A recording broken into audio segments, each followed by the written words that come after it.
Hello everybody, welcome to Gregsbeerreviews today. Let's take a walk and go see what's in the fridge today.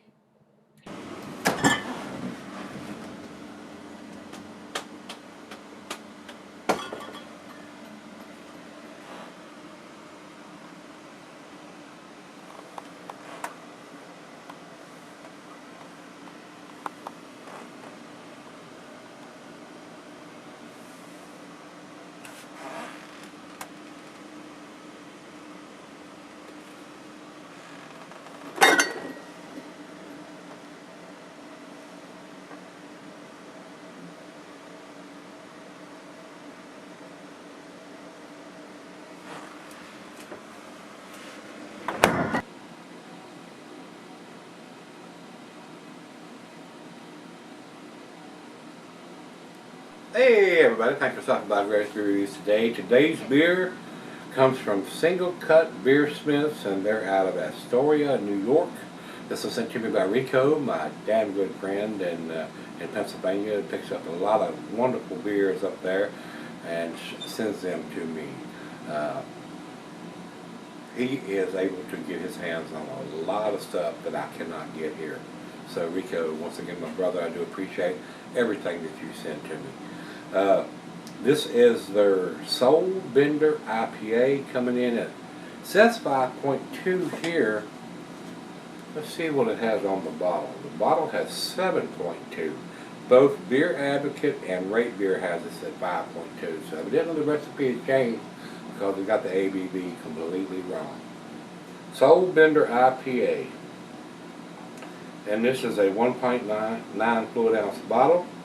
I have reviewed one or two of their beers that he has sent me from up there.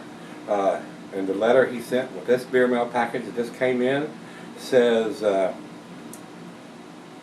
Soulbender IPA dated 7/6. That's what it's got here on the side. It doesn't have the year. It says 7/06. So I'm pretty sure that's July 6th of 2016. They need to put the 2016 on because it's liable to sit on the store shelf. And then this time next year, somebody's thinking, oh, this is a fresh IPA. And they're going to be severely disappointed when they open that up and taste it. $6.99 at the store is what he said. So this is a $7 bottle. Not too pricey for a 20-some ounce bottle.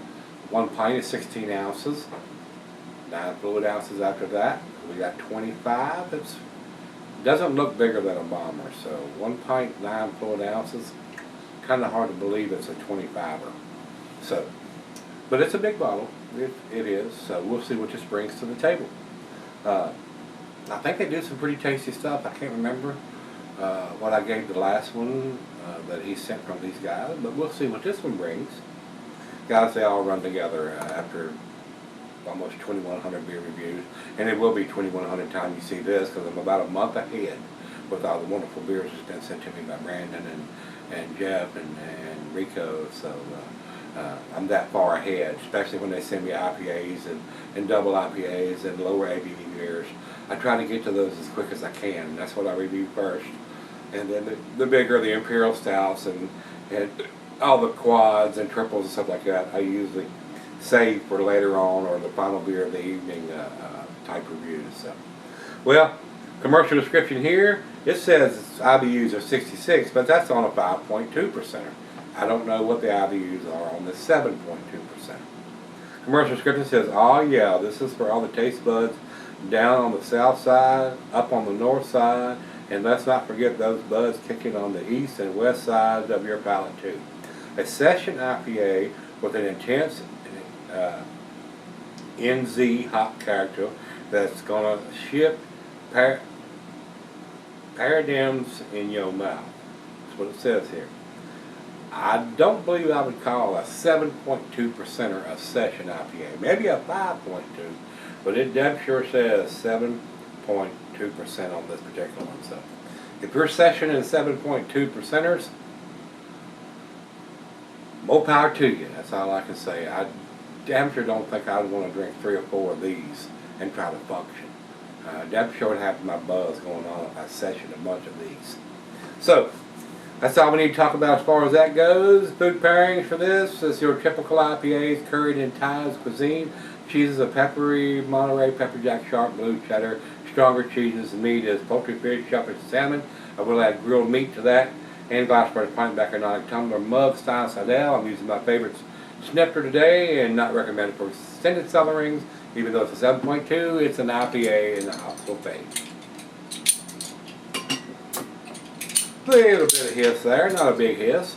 I did read that it was fairly carbonated, so I'm going to pour it kind of gently here at first.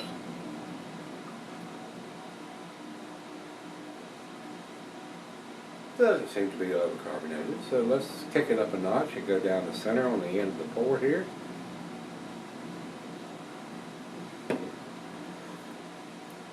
And I don't think this is a 1 pint 9 fluid ounce, guys. This is not bigger than a 22 ounce bomber. Just about all of it within the glass. And I probably could get it all in the glass if I chose to be up to the top rim here, but don't know if I'd agree with a 25 ouncer. I don't think it's a 25 ouncer. So over to the light, it is very cloudy, guys. Looks like a very unfiltered beer, and I think that's what it says on the label. It's unfiltered, unpasteurized. I'm not sure. Ale brewed and bottled on premise of single Astoria, New York. Nah, I may have missed the book. I do not see it written on there. It's created from our brewmaster's recipe, honed to perfection, with an entirely original combination of NZ and Australian hops, totaling 123 IBUs, 123 IBUs. Wow, that's a lot more than 66, don't you think?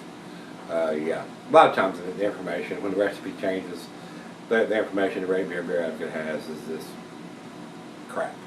So, looks very cloudy, guys. Nice tangerine, orange color, good looking beer, about a finger of head on that pour. Let's get a nose on it. Ooh, wonderful smelling IPA.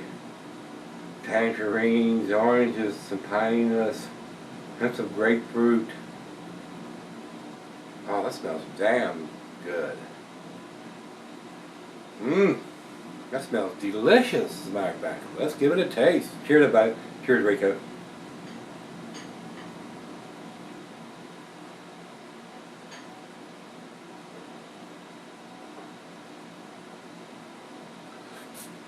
Slight spiciness from the hops. I'm sure that's coming from the Australian hops they use. 123 IBUs, not super bitter to me. And that's a whole lot of IBUs. 123.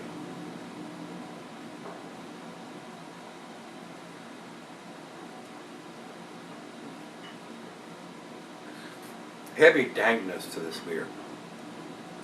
This has got the IBUs of a double IPA, guys. 123. Wow. That's off the chain. Wow. And like I said, I got it all in the glass for about this much, so let's go ahead and get the rest of it in there.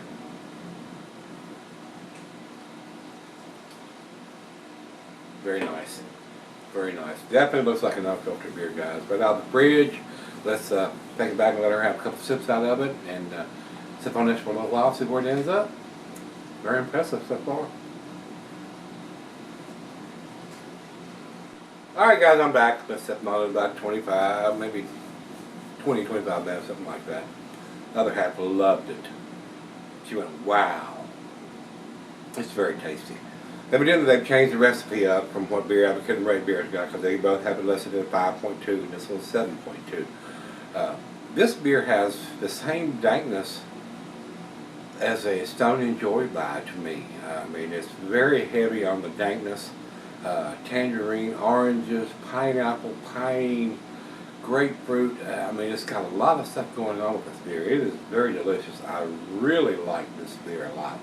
And I'm going to probably go against the grain on what Beer Advocate and Gregsbeer both has on their little 5.2 percenters that have been reviewed. So evidently, evidently they've changed the recipe for this year or this edition. Would like to see them put a year on that. They got the month and the day, but I'd like to see the year put on there, because if this is set on the shelf and you don't know what year it is, and it gets pushed back or whatever the reason is, I would like to see the year. To me, that's half the formula, to have the year on there. But evidently this stuff is selling and flying off the shelves, and they don't have to worry about the year. But I would like to see that, especially on the IPA guys. So we'll know. I think it's delicious. I really do. I really enjoyed this beer. I think it's a top-notch beer. I think it's an A beer. A lot of stuff going on with this, with the hops they've used, especially the Australian hops. It gives it a nice, peppery, spicy taste to me. But the dankness is off the chain. Oh, wow. I really, really like this beer. Final show.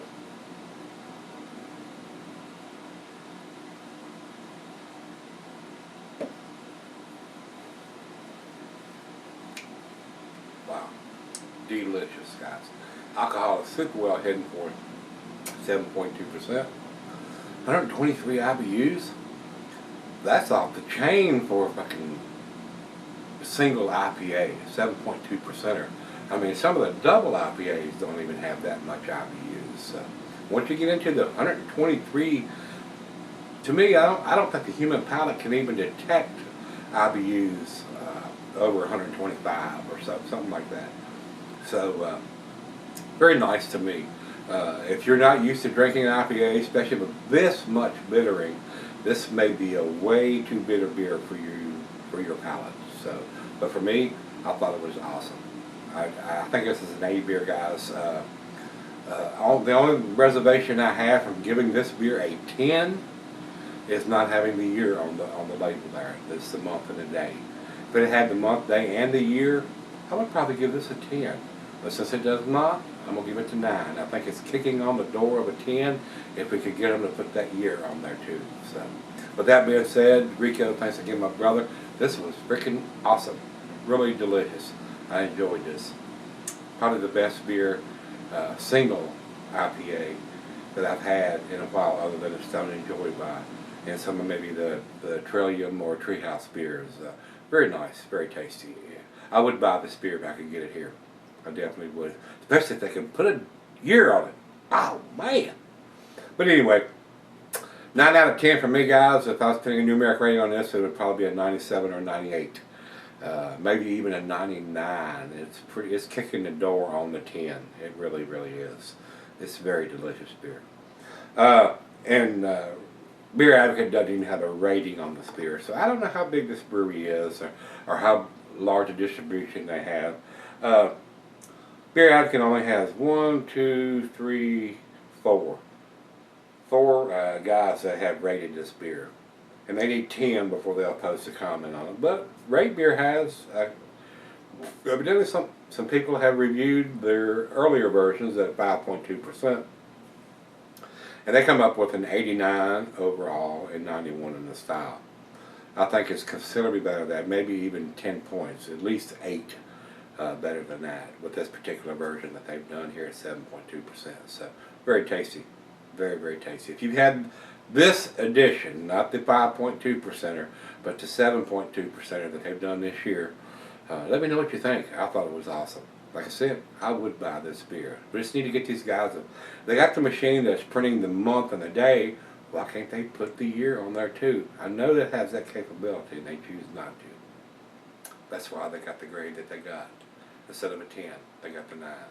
You need the year too, guys. Go ahead and roll them numbers up on that dating machine and put the year on it too. You don't want somebody to buy this beer this time next year and think they're going to get a good IPA, because they're going to be severely disappointed, and they're probably not going to buy your beer again because of it. I know I would not. So go ahead and throw the year on there too, so we'll know, just for shits and grins. But I loved it. It's pretty tasty. So if you've had this particular version, let me know what you think, guys, and come on back tomorrow. Let's dig something tasty out of the fridge. See you then.